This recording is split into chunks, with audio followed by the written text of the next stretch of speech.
Hello and welcome to Bloke on the Range, and we're going to talk about a topic that comes up quite a lot in online discussions and how I'm applying it with my rifle for Lynx Brutality 2024, which at the time of filming we're leaving on an airplane in a week. So right, basically what I've got here is a Chinesium Type 56S in the sort of OG configuration. I'll take a closer look at that with you over at the table in a bit. And what we're going to talk about is upgrades and why. So you get all these sort of quiz things of sort of, if you've got a budget of what do you upgrade on a standard rifle? And my view on these things is that priority one is an optic, because any reliable optic is better than irons. Second rank, if the trigger's a bit gash, probably a trigger. That's probably the second best ergonomic improvement you can make after the optical ergonomics, so the sights. And then probably in third line, a free float tube to improve the mechanical accuracy, the lack of, or reduce the variation of pressure on the fore end to the shot. And then after that, other things, different shaped butts and what have you. But all we're going to be doing to this Type 56 for Lynx Brutality is putting an optic on it. The trigger is okay. I know Ziga likes to take his rifles and strip them right down to next to nothing and drag them backwards through a catalogue and replace every single part. I'm kind of the opposite. I'm kind of minimalist. I could mag pull it up the wazoo, but I've decided to go for a bit of a semi-LARP. So I've got, for my Chinesium rifle, I've got some Chinesium blue DPM. Apparently this is one of the Iraqi police, national police patterns. I've got this absolutely sick Hub City Outdoor / Americana Pipe Dream Chicom type rig in Omani DPM for a bit of contrast, and I think the combination, it looks great on camera. Why an AK and why this AK? So Ziga and Ian decided that they were going to do AKs, and Ziga appears to be bringing a shorty, and Ian is bringing some, I believe, Romanian cut and shut that he re-welded himself. So that will be very, very interesting. The import of that is Les of Polaris Worldwide Logistics, as usual. He's now sorted that, so American competitors have a solution not only for Finnish Brutality but also for Lynx Brutality. And I actually have 4 AKs. They are all Type 56s of some description. This is the first one I got, and in the States you are blessed with the $400 PSA AR-15 rifles. Here we're not. We can buy some Chinese ones for $800 or $900, and then you're up well over $1,000 for some pretty mid stuff. We're paying well over $1,000, like I think $1,400 they start at for something that's not Norinco. But we live in a world of the $600 Chinese AK. As I said, this was the first one I got. I've got 2 Type 56-2s, because of course one comes up, you buy it, and then a better one for what you're trying to do comes up. So my I first bought a wood-stocked luxury one, original in the box, and then a plastic-stocked one came up that was, once I changed the pistol grip, an exact clone of a Finnish RK56 TP. So the last line Finnish rifle, and I took that to Hattila 2023, ran that through. I thought this time, although it is totally sick with the folding butt, this goes a bit better with the LARP, and it's a different rifle, and why not? And ultimately I will probably mag pull this up just to see what difference it makes, but not this time. We are just going to put an optic on it. Now, with an AR platform, flat top, Picatinny rail integrated, mounting an optic, easy. Even the carry handles, there's plenty of mounts. There's top carry handle mounts, there's gooseneck mounts in the front for red dots. You've got options you don't have with an AK. Now, these Chinesium ones don't have a side rail, but frankly I find the side rail on an AK kind of a kludge. It's kind of big. The quality of them tends to be variable. The first Finnish Brutality I did, Ziga had borrowed an RK which had some Belarusian side rail mount thingy put on it, and it was just awful, and it fell off, and I ended up shooting iron sights. So yeah, that's one option. You can buy aftermarket side rails that you can get someone to bodge on, but how good are they? Not a huge fan of the concept anyway. Another option is the gas tube. You can get gas tube mounts because the gas tube cover, oops, we need to have the top back, pops off, and it's fairly solid. Limits you to red dots, of course, because of the eye relief, or I guess an intermediate eye relief scope for that whole sort of Jeff Cooper scout rifle boomer thing. The big disadvantage of that is that they're exposed to powder gases, so they're not guaranteed to be particularly stable in their zero under heat as things get hot, and it's got to be pretty tight so that it doesn't move around under recoil, and then when it gets hot, yeah, if you actually want some decent accuracy, I mean, it's an AK, they're probably not ideal. Ziga of Ponenar Tactical is a big fan of the hinged Texas weapon system that mounts up on the rear sight block and on the back. With my target rifle background, I am skeptical of anything like that that moves, that has any kind of hinging arrangement, anything like that. I mean, it's an AK. They don't group that well, particularly the Chinese ones, but I like my zero to be consistent and stable as far as possible. And even if the group isn't great, I would like to know where it always is. I shouldn't get any surprises. And Ziga has good results with his, but I'm afraid my prejudice against the concept is a bit too great. It just goes against my whole, I mean, I come from a target rifle background. I come from iron sights with quarter mower clicks and using the quarter mower clicks, and sometimes half clicks just for the sort of psychological thing, even though it's not very far. So I'm rather skeptical about this. But what I've gone for is something completely different, and I will show it to you over at the table. Okay, so here we are, a bog standard Chinese Type 56S. So this is the pressed receiver with the dropped butt, not the straighter AKM butt. I do have the absolute cheapest one available on the Swiss market. They're fairly old stock, but it's that the other ones, they're AKM alike, and it's got a straighter stock and some other things to make it look a bit more AKM-y. An obvious sign of a Chinese rifle is the diagonal barrel trunnion rivets. So a quick go over. Basically, it's an AK-47. It's not the same as any of the Russian ones.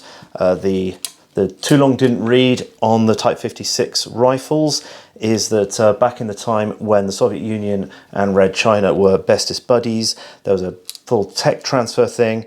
We ended up with the Type 56 rifle, which was the Type 3 milled AK-47, so the third pattern. The Type 56 carbine is the SKS, and the Type 56 light machine gun was the DPM.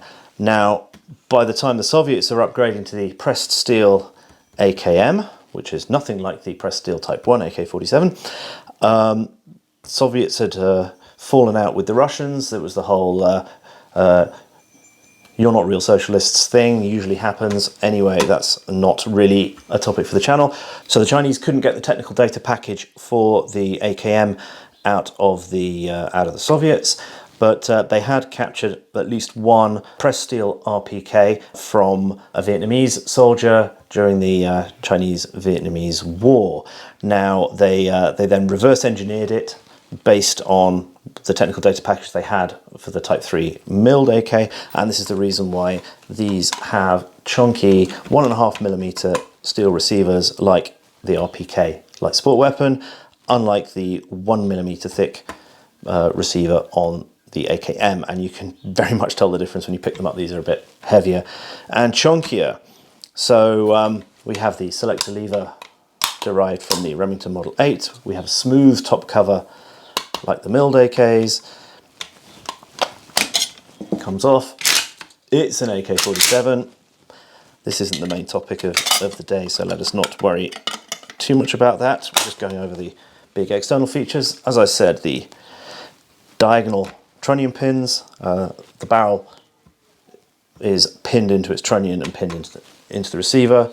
We've got the usual removable gas tube. We have gas escape ports in the gas tube, like on the milled AKs, not on the gas block, like on the AKM. Cleaning rod. We have a hooded front sight, like an SKS. We have a muzzle thread, and this does not have a thread protector or muzzle device on it because Silent Steel is loaning us AK suppressors for use at Lynx Brutality, so thanks guys very much. Now, any other thing I'd say is that in here you've got a nice little Chinese finger trap and the little toolkit thingy. I will do the Type 56 in detail at another time. There's two technical data packages for these. There's two different types of receiver around, and again, I'll go into that at a different time. So anyway, as I was saying before, the options for mounting a scope are side rail, bodging a side rail on. There's the full bubba approach of like going full like Afghanistan on it and doing your own thing. You've got replacing the gas tube with something railed. You've got the Texas Weapon Systems hinged thingy, and what I've plumped for is a rear sight mount for a red dot. So at Lynx, I think the longest possible shot is about 200 meters on a full-size figure, so you don't actually need magnification, but AK rear sights are coarse, and the front sights are coarse, and they're just all manner of awfulness, and a red dot is far better. And if I'm going to try and keep up with Ian and Ziga in some way, I can't keep up physically, but I can sometimes keep up with the shooting. So what I've got is, from our friends here at B&T, there are others available. I have a little, which way around? This way around. I have a little red dot mount to replace the rear sight, and to me this seems like the most stable mounting solution for something like a Chinesium Holosun 503, which is kind of my go-to. So what I'm going to do is I'm going to replace this. I'm going to talk about it a little bit because YouTube is funny about showing any kind of modification. I'm not going to show how to get it on and off. The version of this video that goes on Player and on the app will have that, so I'm afraid you'll have to go look at one of those places. Player is free, the app is paywalled. So it's paywalled to support the channels that participate in it. So thank you to everyone who participates there. Now, what you've got in this kind of rear sight arrangement, this is a fairly common sight arrangement, Kar 98Ks are very similar. You've got a ruddy great spring that pushes up on the sight leaf, and then you've got a sight bed with a slider that rides up it. So you can increase the range, turn the power up to 8 on this one in principle. If we go all the way, it lies. What do you expect? So there's a battle sight setting that's supposedly about 400. I'm skeptical on this.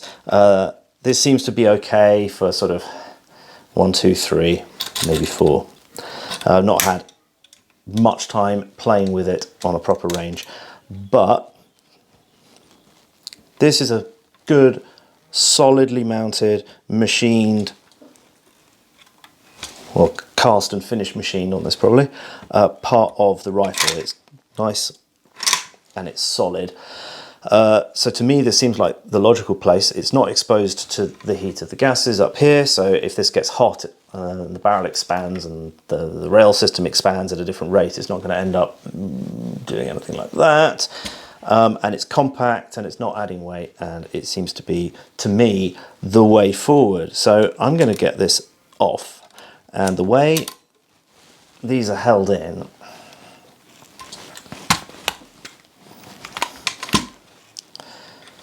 you've got this little entryway here on both sides. It's symmetrical on both sides, and then the pin goes up in that notch there.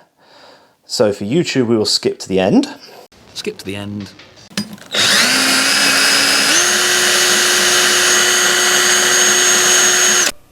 Etc., etc., etc.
Okay, so that was foolish of me to think that an aftermarket part was just going to drop into a Chinesium AK. Yeah, you've always got to do some grinding of some description, and yeah, I had to open that quite a lot, but we've now got an oblique surface there, an oblique surface there, an oblique surface there, and an oblique surface there that it is on, and that should be pretty stable. And then, so just to put in the 3 grub screws. Actually, that's such a tight force fit that is actually rock solid as it is, because that is literally, it's under tension. I've really only just taken off the material I needed. It is not the neatest hobby grinding work ever, and certainly that side I started on is looking a bit more ugly, but it is on. Oof, that's lifting it off. Okay, don't know if you saw that, but that lifted it off. That's too much. That's putting flex in it. What we want is these two nice and tight, so that it's pressed down hard at the back. And we do not want to be flexing it into lifting off.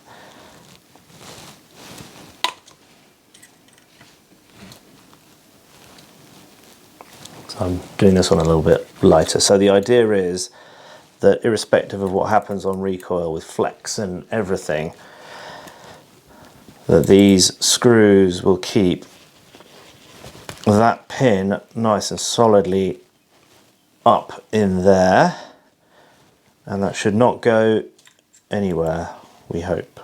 And any deformation at the top of that slot is going to be, well, it's not quite touching the top of the slot, it's on those inclined surfaces. Now what this has done is it won't affect putting the original rear sight back on, because that sits right up the top of the notches and we've not touched that with anything. So, oops, what broke?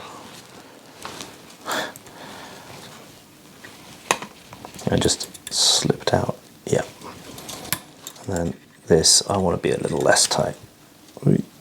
Just tension without lifting off. A bit more. No, there we go. Okay, so hopefully that will be stable enough for brutality work. And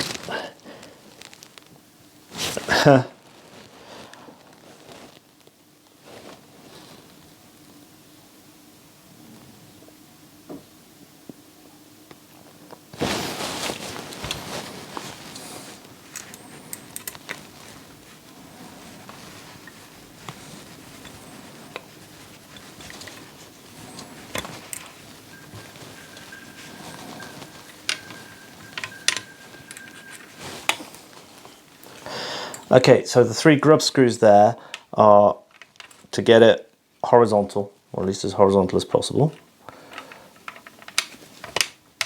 It's actually a little bit looser now. I've tightened it up a little bit, possibly a little bit too much. And then what we're trying to do is balance these screws so that it sits horizontally and we can use the battle sight.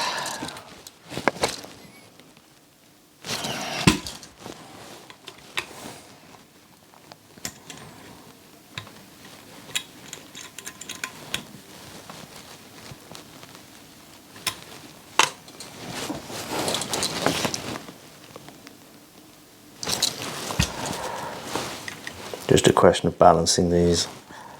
Well,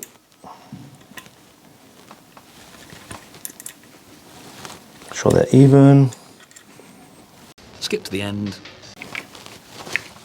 Okay, so when I initially tightened it, that's actually pretty soft monkey metal. It did take a bit of a set, but we're balanced on the screws there. I've got access to the battle sight.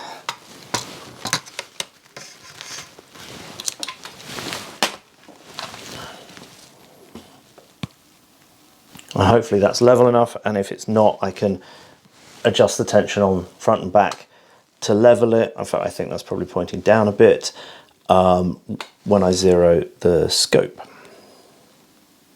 So I've played with the tension a bit more. I think I've leveled it. So, well, good enough for government work anyway. Good enough for AK work. So we have the hollow sun.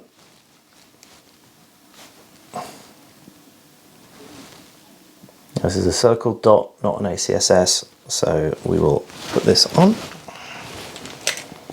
So there we go. As I said, what I will do when I go to the range, I'll actually pop this off. I will zero it with the battle sight notch when I'm confident that that it's level, and yeah, and then zero that, and then go to Lynx Brutality with it. And I'm not hugely confident, but we'll see what happens. What I think I will do is I will take this with and its spring, just in case. So with the drop stock, it's kind of high. The straighter AKM style would certainly be better with this, or a modern stock like a Magpul. But I got chin weld, I got cheekbone, jawbone weld. That's good enough. And we'll see how it goes. See whether it holds up in practice. So I've come out to the range and it's raining, which means I'm the only one here, which is great. So I'm at 50 meters. What I've done provisionally is with some cheap ammo. I've checked that the horizontalness of the mount is to my satisfaction, which I did with some cheap ammo and the red dot. I've then doused all of the screw threads from the outside in lashings of Superglue, so that hopefully it is not going anywhere, because these things are held together by faith and hatred mostly. I've also done a preliminary zero with this and with the irons with the cheap ammo. Now I'm going to go over to the 7.62x39 brass case S&B, because this is the same ammunition that is going to be provided for us by the sponsors S&B at Lynx Brutality 2024. So thank you very much, guys. And it's actually only going to be preliminary zero, because I fully anticipate that when I put the silent steel suppressor that's being sponsored for us for the match on here, it's going to affect the point of impact. It's probably going to be low. But what I'm going to do is I'm going to zero this to be sort of 2 to 3 inches high at 50 meters.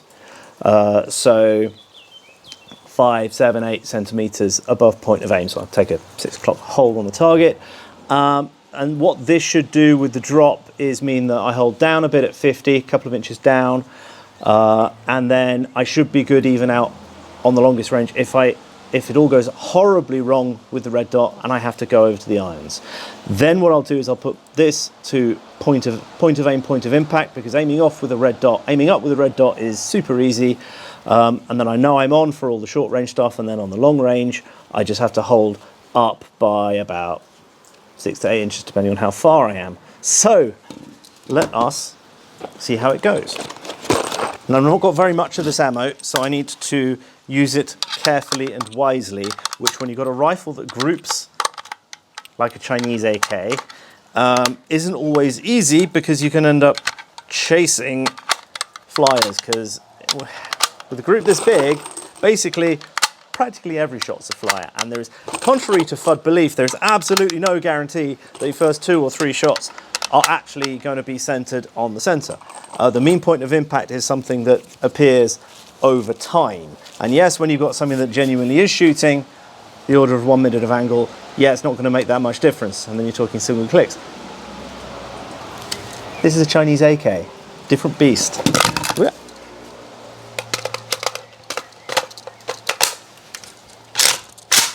I do actually have a rubber buffer in here, which makes life easier.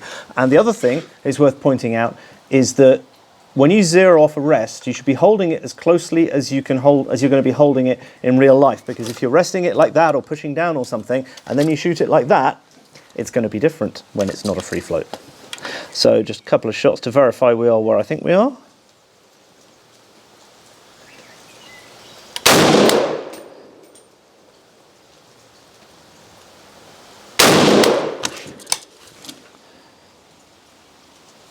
Ooh, that's shooting a lot higher than with the cheap stuff. So what I'm going to do is I'm going to take my AK Swizzly tool and I'm going to come up about half a ton actually.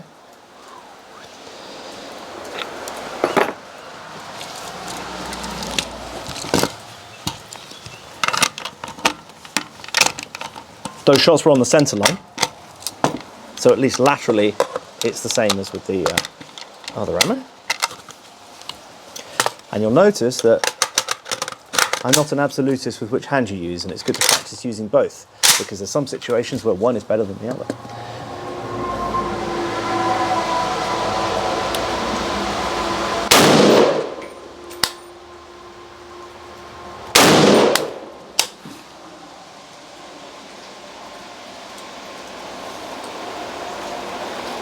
So I mean point of impact out of those two, again, caveat, we're not absolutely sure, is about 2 inches high, 2 inches above point of aim. I think I'm just going to give it a little tickle.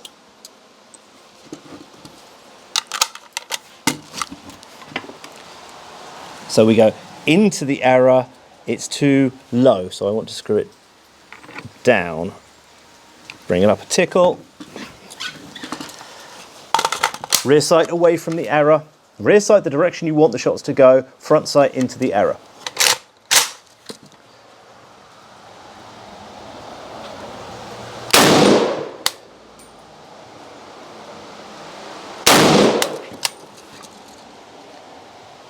One, two, three.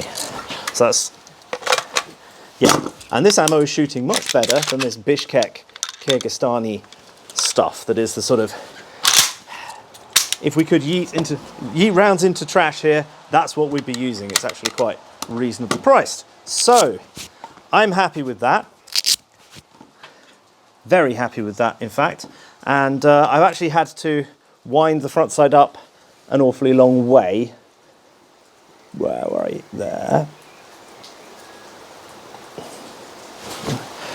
Because this is higher than the normal rear sight, but that's fine. We've got that amount of adjustment on an AK.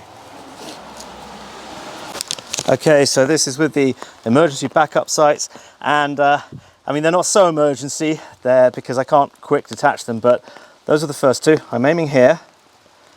Those are the first two. Then we came down and we had two down there, and then I tickled it up and we're there, and laterally we're pretty good. They're together, that one's out, but I mean the overall group size is probably with that ammo about that, but we might see with the red dot. So I'm going to patch these out and put the red dot on, and then we'll see where we are with that. And if we've got enough ammo left over, we'll group it and see. So just to recap, I'm aiming about here and they're going about 1, 2, 3-ish high. So at 200 meters, that should be about point of aim, point of impact. Anything shorter than that, aim down a whisker and we'll be good. Just aim bottom third of the full size target.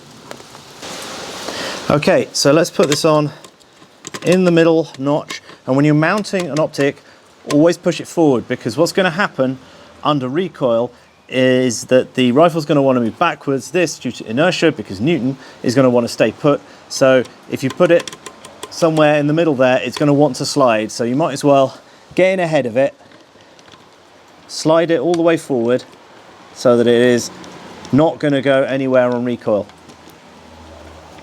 So walk it up until it goes click, which is set to about 20, which is good.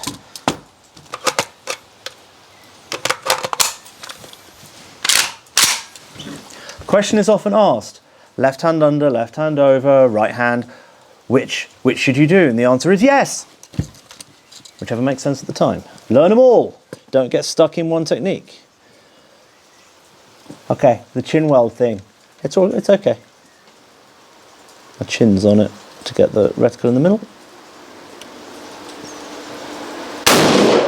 Just check we're on. Ooh, and we are just a smidgen high.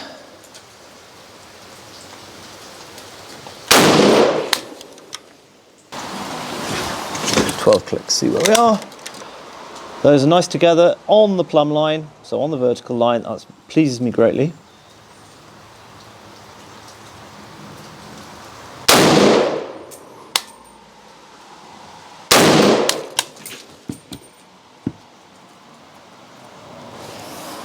I swear the clicks on these are way bigger than they say.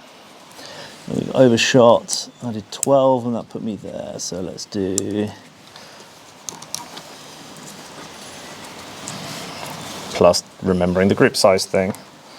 I'm bad at this.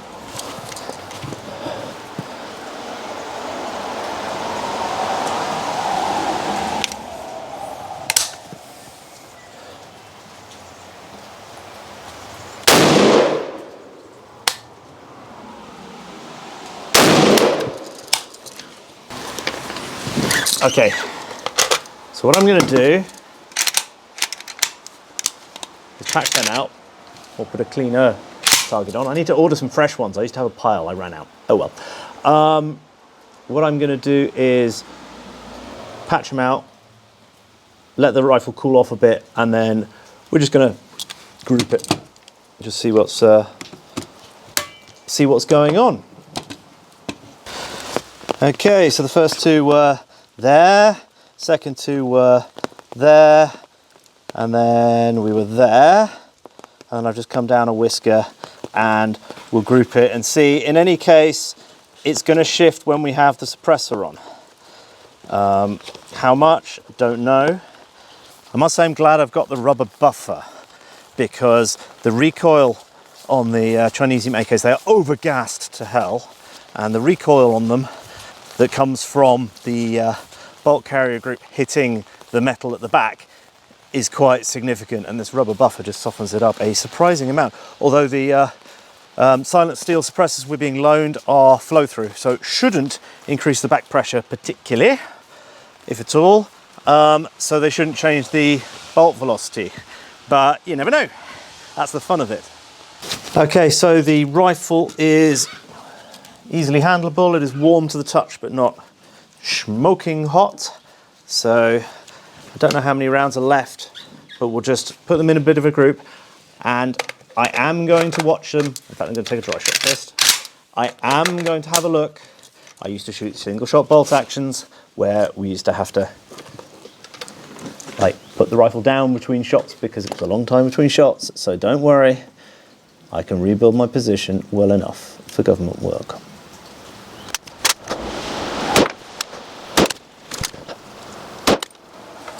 I mean, if anything fails, I want it to fail now.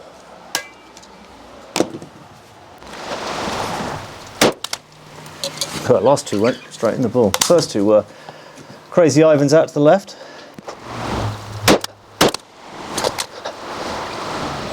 Ha!